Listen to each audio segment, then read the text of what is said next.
back to my channel. I hope you're well. I hope you're having a nice day. I want to thank my old subscribers, my new subscribers and my recent subscribers coming to my channel. Can't thank you enough. And I just want to say I appreciate you all for sticking with me since 2022. I love you lots. But if you come across any of my content, I mean, there is loads. There's a mix of bags. And yeah, there is a wee green subscribe button below. And if you join, there's a Brucey bonus, then you will get this beautiful community tab where I come and interact with you all, say hello, do votes, polls, tell you what shorts are coming up, what vlogs are coming up, and I get to say hello to you all. So that's something for you, and you like a channel that's got mixed bags of bags and all that lot, go press that wee green subscribe button, and I hope to see you at my community tab. A few moments later. So people, I'm just gonna get straight into this vlog, and you know, we're just gonna peel it all back, and today's vlog is being different and being the odd one out, and what it's like being ND, that's like neurodivergent, autistic, blah blah blah, and how it impacted me from past, present, now, to many things, to bullying, to being a loner. And you know, it's not always bad. There's the good, the bad, the ugly, and you know, it's like we're just gonna give you a raw account from my perspective, from my experience. And I hope people can resonate or relate or have a similar experience. And if you do, and you're neurodivergent, even if you're not diagnosed yet or waiting for diagnosis, whatever, you're all validated here. Even if it's self-diagnosis, it's fine. I get there's barriers, so if you want to comment, you can. If you don't, that's cool. If you're just watching along and listening, that's brilliant too. So I'm going to talk about my perspective of what being different done for me in certain aspects. For me, no, I'm not going to go into it too much, but I was bullied a lot for many years because I lived in a little village. Also, my mum fucked off when I was a certain age, and a lot of things happened to me in that time, you know, back then, and it was a lot to take on. And like most autistics, we get diagnosed with behaviour problems, even though there is behaviour there, and that's what it came under. I wasn't diagnosed as a child, obviously, so I became under behaviour problems. I'm not saying I was the most perfect child. I did cause a lot of hell on my dad, but I think that was because of everything that went on, and I kind of went off the rails, and I kind of, you know, everything going on and getting bullied from my village to getting bullied, you know, from primary school to secondary school. And you know, I think that's one of the reasons I left in year 8 and my dad homeschooled me for 2 years, because you know, the schools wasn't helping. And I see this a lot today in autistic children or children with learning disabilities or learning difficulties, and there's bullying going on and the schools are not helping them, and that's still a traction today. It's like it happened back in my era, and I was born in the 80s. Yes, I sound old here, but it's still happening today with neurodivergent children or people with learning disabilities of any kind. So, you know, my secondary school wouldn't help me out. So when I was coming from primary school and all that lot, I didn't get the support I needed. I didn't get a diagnosis of autism, and obviously they call it later in life, you know, like most of us, we're late to the parties, and the diagnosis of parties of being an adult and getting this diagnosis, and most of us women are misdiagnosed with borderline, a personality disorder. But you know, you can have it and autism or whatever, you know, it can overlap. But yeah, as like in the past, it's like at primary school, I was a loner for 6 years, and when I went into secondary school, I had about 2 friends there that, it is what it is. And actually, I'm not here to call out bullies or people of my past, because I ain't got a TARDIS and I can't change the past, and I don't want to change the past, and that's the way life is, really, isn't it? So if any people from my old school or people from my past are watching this, I'm not going to call you out. I'm not going to say names, because that was in the past. We all lived a different life back in the 90s. So, I'm just making that crystal clear now. And yeah, so I just thought I'd put that out there for all of you. But no, I was alone for 6 years. I got bullied a lot, like immensely. And I ended up going to a behaviour school. I think I was about 13. And I got bullied there. And the council ended up getting me taxis to and from. It was a bit of a shit show, but it is what it is. With the friendship side of things, I did have friends, but the so-called friends, they would take advantage of me, and that's been going on in life since my childhood. And now I'm not saying all the friends that I experienced are wayfaring strangers that I came ahead of douchebags. No, it's like I had people take advantage of me. I've had, that pretend friendship, and, with a past ex-relationship that, domestic violence, mentally, physically abused me. Yeah, that was a lot to take in. So, like I said, I lived under imposter syndrome. Alcohol was my coping mechanism, as you all know, and you're not carrying a bit of scratch records. I know I am, but I'm just here to explain to the best of one's experience, knowledge. And so when I was under the alcohol, coping with the world and imposter syndrome, I'd have people that would use me. I haven't got a lot of money, but people would use me as a cash cow, as they say. And I think they call it mate crime now. And there's many people that take advantage. And the thing I hate, which is still embedded in me due to an ex, is like my ex used to throw things back in my face, and like, you don't buy this, do this, and that's why I can't accept gifts from people, because in the back of my mind I'm thinking, oh God, they might want something, and it's not their fault. And my friends understand this. My real inner circle friends understand this. But it's like in the back of my head, I'm like, okay, because this is what an ex has done to me. It's like, it's the trauma of it. It's like, oh, if this person does something, what favour do they want? What, and you think, oh, Kerri would have probably got over that now. But it's not just the relationship side, it's the friendship side, because I've been used. I've been, when they're so-called, oh, we'll be your friend, and then they want something out of you.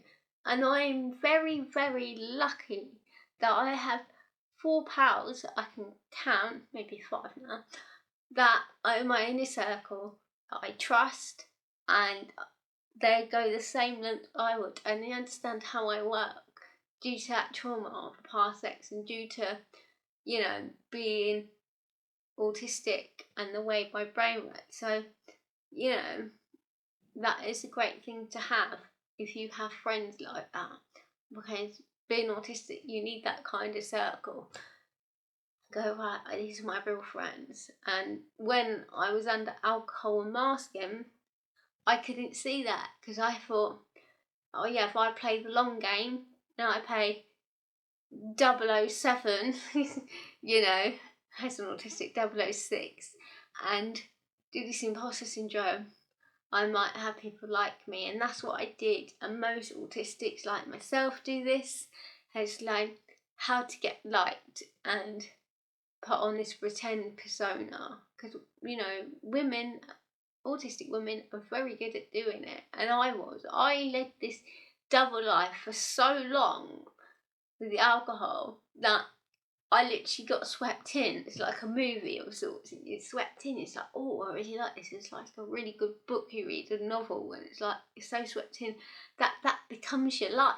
And that's what imposter syndrome and being autistic, especially if you're dual AuDHDer like myself, it entwined you.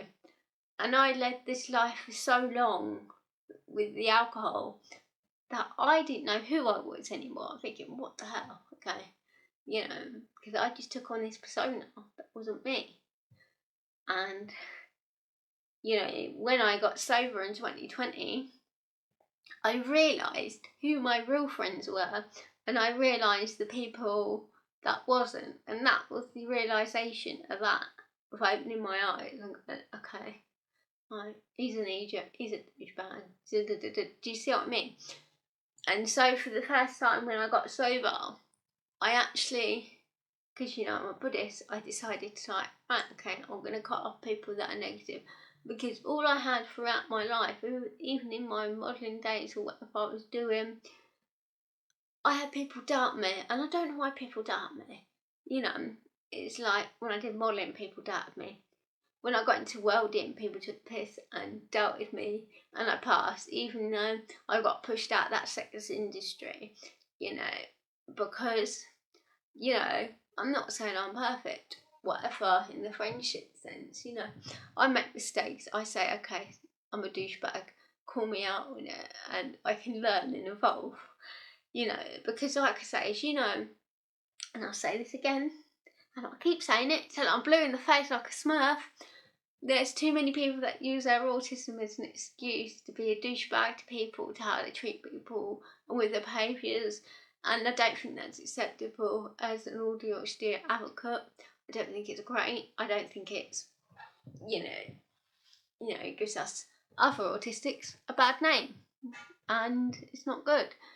And there's too many people going, oh, but my autism made me do it. This made me do it, and because I'm autistic, it's not a get out of jail free card. It's not there to be waved around like a flag to do what the hell you want. It's not. I'm sorry, but it's not. It's like I'd rather. I know every autistic's different, and I know we don't get social cues, and I know we can put our foot in our mouth, as they say. And I've been told by ex-friends that I'm too much and I'm too tense, because I am. Because, as you know, when we get new friendships, we're excited and we're overwhelmed by it because we've got this new friend in our life, and it's not an obsession as such. People think it's an obsession. We do get people obsessions, but not in the stalker sense, Jeffrey Dahmer kind of way. Do you know what I mean? It's like we're happy this person's in our life, and we like to celebrate that new person in our life, and we tend to mimic them, or we tend to do something that's, out of the ordinary, and, but I've been told by past friendships that I'm too tense, I'm too much, I'm a bit out there, and that's deflating. It really is, because in society, when you're autistic, people say, oh, be yourself. So when you be yourself, it's like, no, not like that.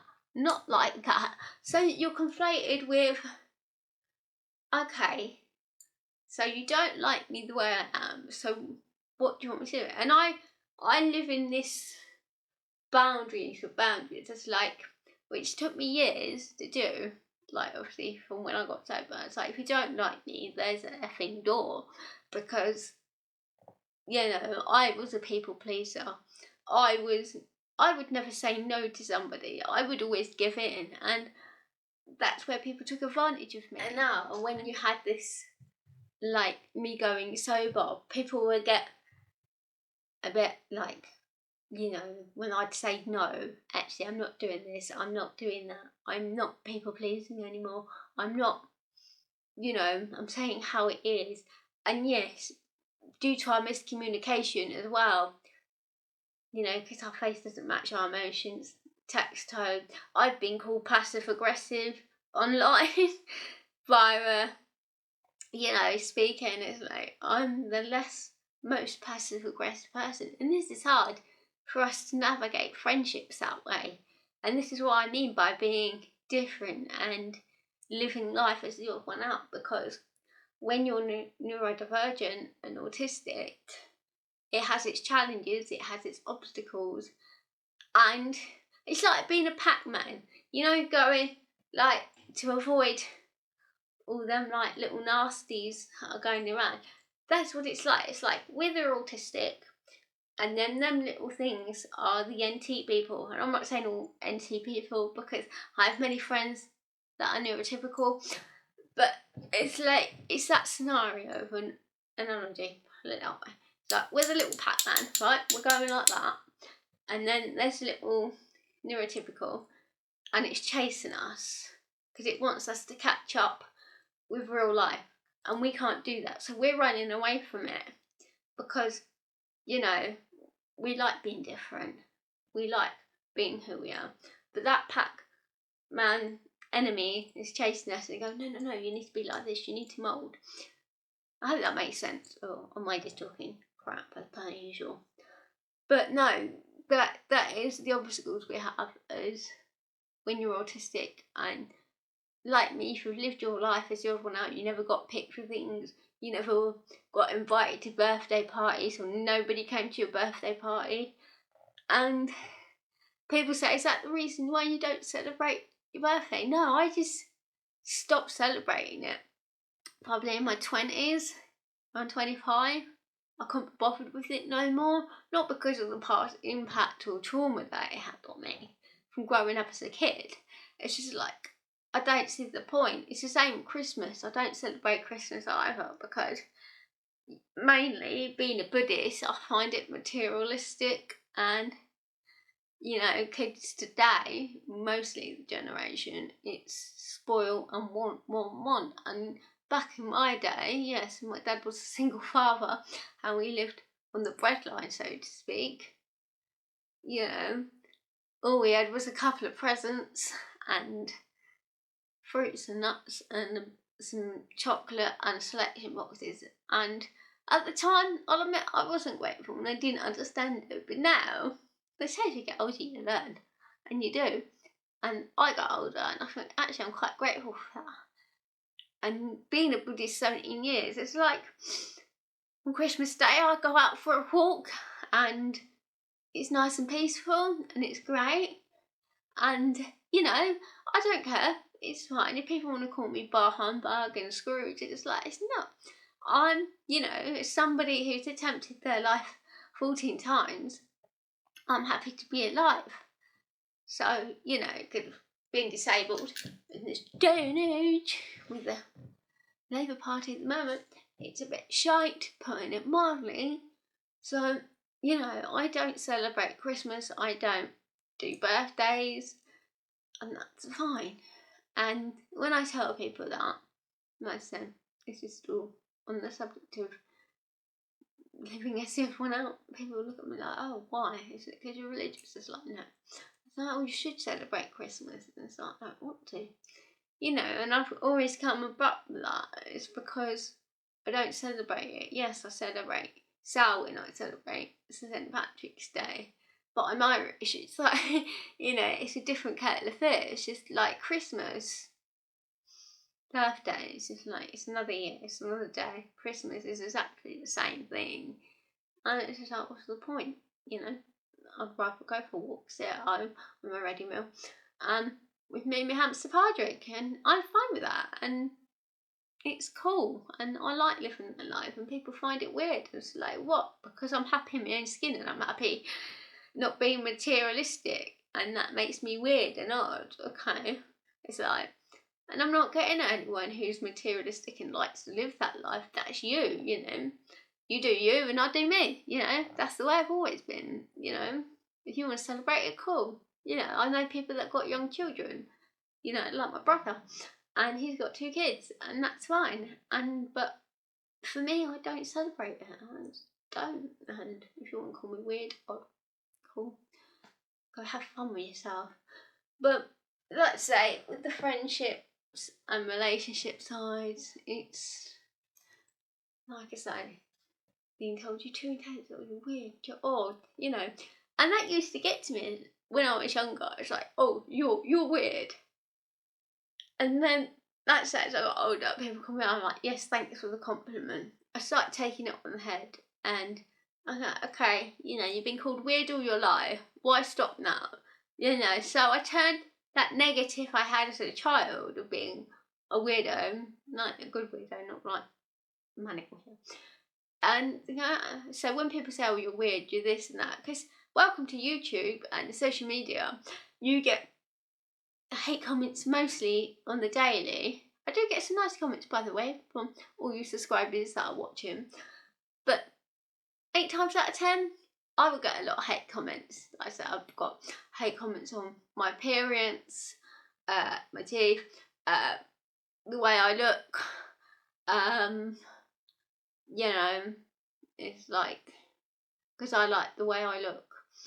I'm very happy. I'm very comfortable in my skin. And I don't get offended when people misgender me.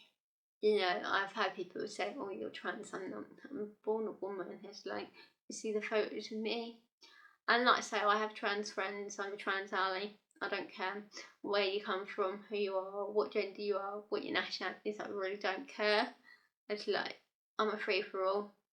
Welcome to this safe space. But I get it most times. And it's just like, oh, you're a man. And I'm not. But thanks anyway for analysing me and judging me like that, because it's that old, oh, you have short hair and you must want to be a man. It's like, no, actually, for somebody who went from long blonde hair to many different styles just to fit into this bleeding world at the time when I was in my teens, yeah, it's kind of a comforting experience for me, because it's like I like the way I look, I like the way I dress, you know. And people, you know, I have this neighbour's little child, and we have this let's pretend game, and she's about 5, and every time I get dressed up like this now, you know, she calls me a farmer. I pretend that I'm going to the farm, even though I'm just going to the bus to Western Fable or somewhere, and I pretend that I'm going on the farm. And that's the whole thing about being autistic, our imaginations, and most people can't understand it. It's like, why are you making it up? Well, it's like this child's life, you know. You got to let their imagination burst. And if this 5-year-old is saying, okay, I'm going to the farm, then so be it. So whenever she sees me dressed up like this, as you normally see in my different aesthetics, then it's like, yeah, I'm going to the farm today. And then when I get back from that pretend farm, it's like, oh, have you seen the pigs? And you know, it's just a play.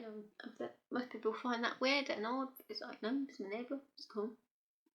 But you know, what else can I cover here? Let me have a look. You'll see what I'll take a cover for you. I've got my fix this morning. Doodah. Right, hang on. Give me a second. This is the one.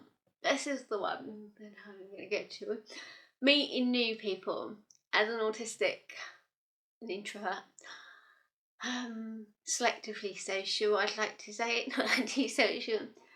I don't do groups. I've never done groups. I've never done groups in my life, and I'm not going to participate now.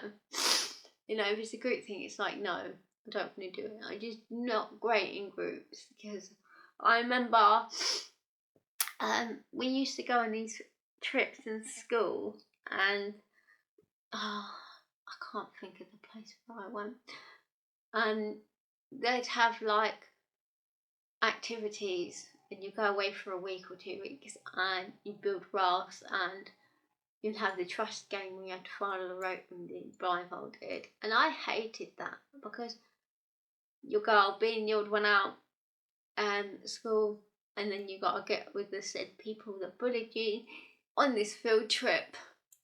It's like, nah, it's not the greatest. So me meeting new people, I mean, I come across like, I can't even get my lip in there. Sorry, my words.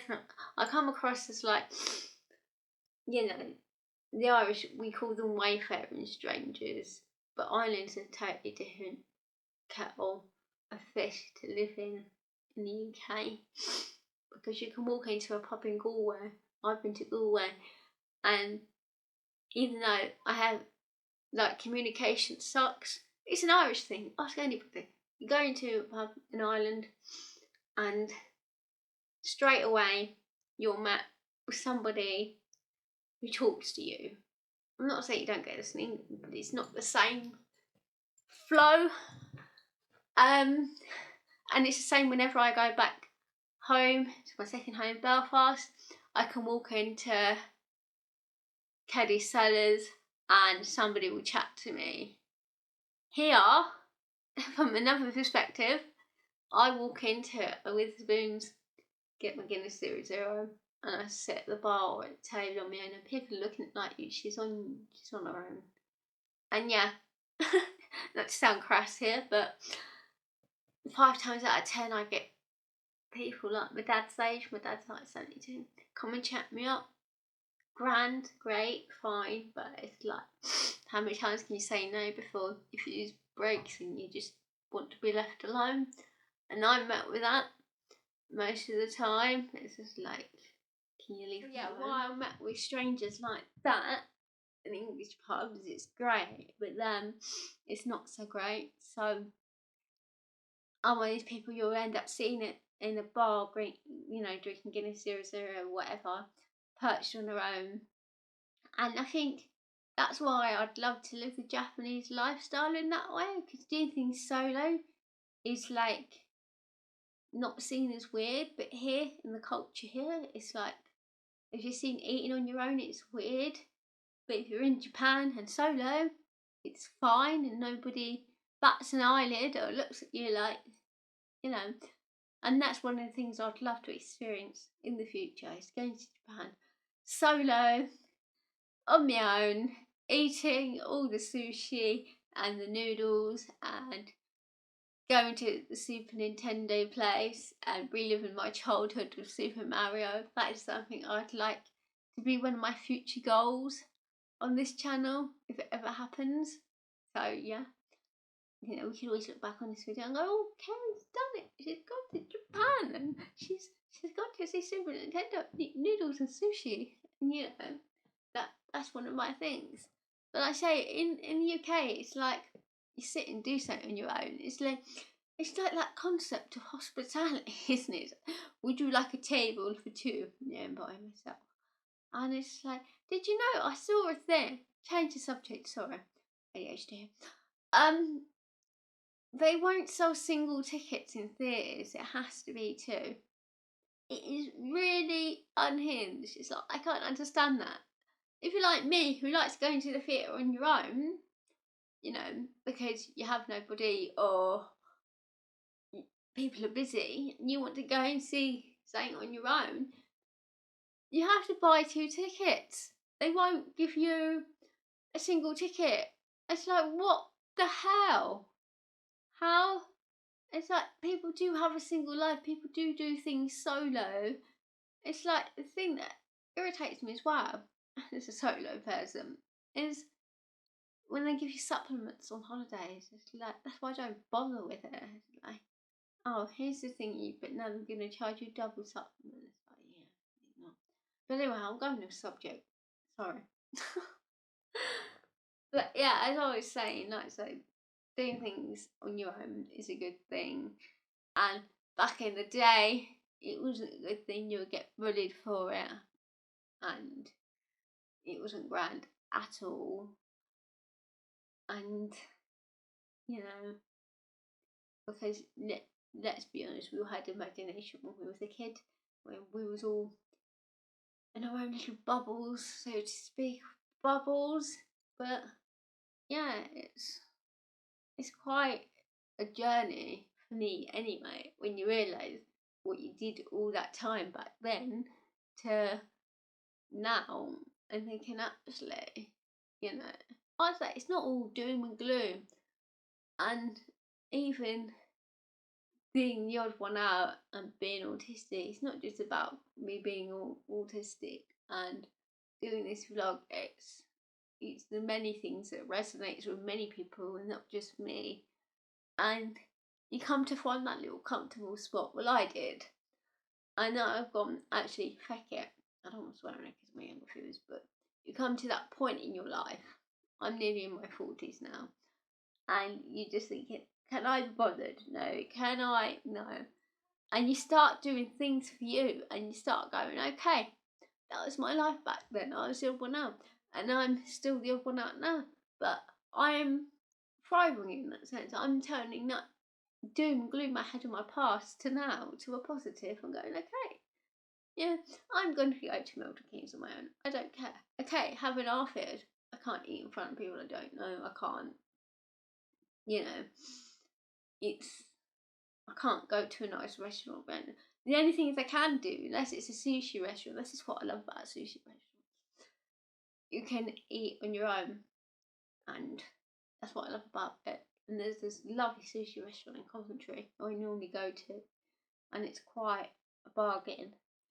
And yeah, sushi's good, and but I just can't stand, especially made with back problems. You know, the single tables. So whenever I ask them, "Oh, can I have one of them tables?" Like, them booths, they won't let me. It's like, your girl's got back problems. I can't sit on this, and so that's why I go to Coventry to an independent sushi restaurant, and I get given a table, and it's grand.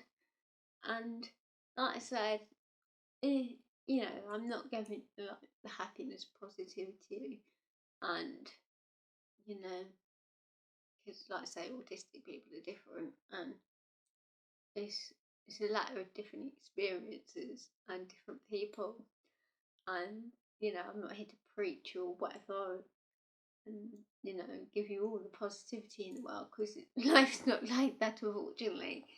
But I do this vlog just to open up a bit more so you can know more about me and my past fleshy of skeletons, so to speak. This is why I'm an AuDHDer advocate. And that's it. I appreciate you all coming and subscribing to somebody who had no idea what they were doing on YouTube. Absolutely none. And I have got a bit more confidence now in filming, and I like the bloopers, and I like it when I bugger up, or because my life is real life, and even on YouTube it's real life. So you see a few viewers and a few things that go wrong.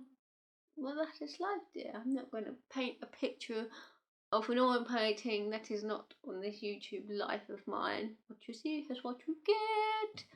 But anyway, I'm going to leave this here. But thanks for coming. Thanks for watching. But don't forget to like, subscribe, and comment down below. And I will see you for the next one. Goodbye!